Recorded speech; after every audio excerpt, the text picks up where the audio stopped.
this book our secrets dower from every floor of the lighthouse tower. Be weary here and tarry near, for all is lost in this book of fear. He picked up the gleaming book. It looked new and bright. As he opened it, though, the pages crackled and crinked and seemed to be 100 years old, smelling of dust and moss and time gone by. He assumed maybe it was just an old book that had been rebound. He finally stopped to look at the cover and noticed it depicted a rather crude and simple Ouija board.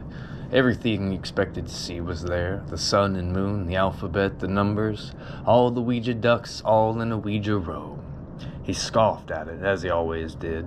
No power here, just flights of fancy.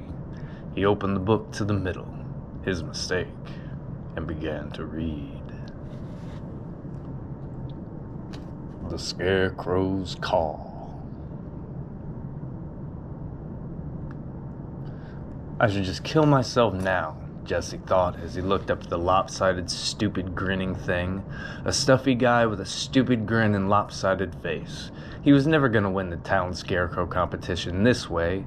His town was so innately small that yes, a scarecrow competition for the Harvest Festival was indeed what they did for fun. Every year Jesse had tried and failed. He was no good at sewing and stitched all crooked.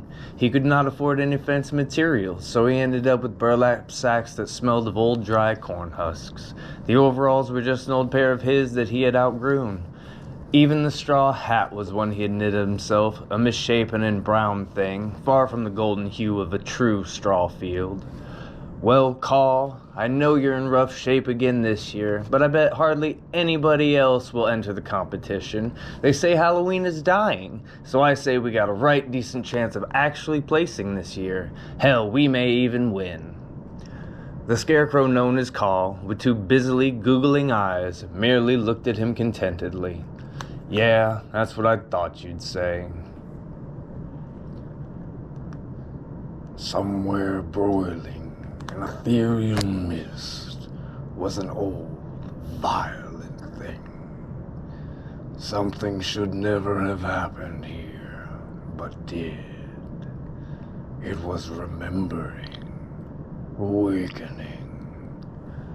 Why, it didn't know. All it knew was that it was hungry and angry, and it hurt. It wanted to rip and tear, but it was still so small, so small.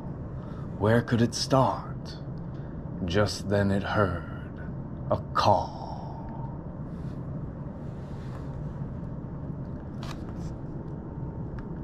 Jesse was being actively ignored at, while simultaneously being read the riot act about doing the chores, and not doing the chores, or having done the chores too slowly by his father, all in a day. His father wasn't abusive anymore, not since Jesse had straightened up and gotten the picture, and just done as told these days, but Jesse Sr. still felt the need to harp on daily, it would seem. He didn't think his father unkind, but he knew part of him had died when his mother did. Jesse didn't much remember his mother anymore. He thought it better that way. It'd probably hurt much worse if he could remember her, and he was right. He finished up his chores and left abruptly for school. Jesse Sr. had not been a nice man. He was as wicked can, for he loved his wife, don't you see, but couldn't let her a harlot be. So he took a blade and murder paved his lovely wife into her grave. But what he did not know, his own seed already sown, and such an evil act sometimes doth come back.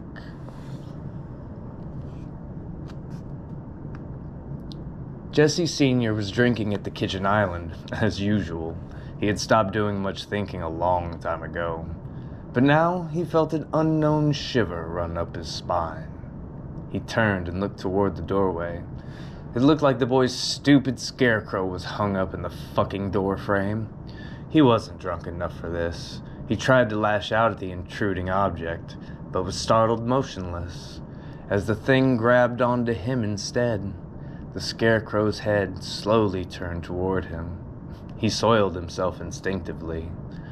"What's wrong, beautiful?" The thing said in a mocking yet slightly feminine tone. "Aren't you happy to see me?" It let out a cry of anguish and agony and wrath, so profound his eardrums popped and his blood vessels burst. It began to tear him apart.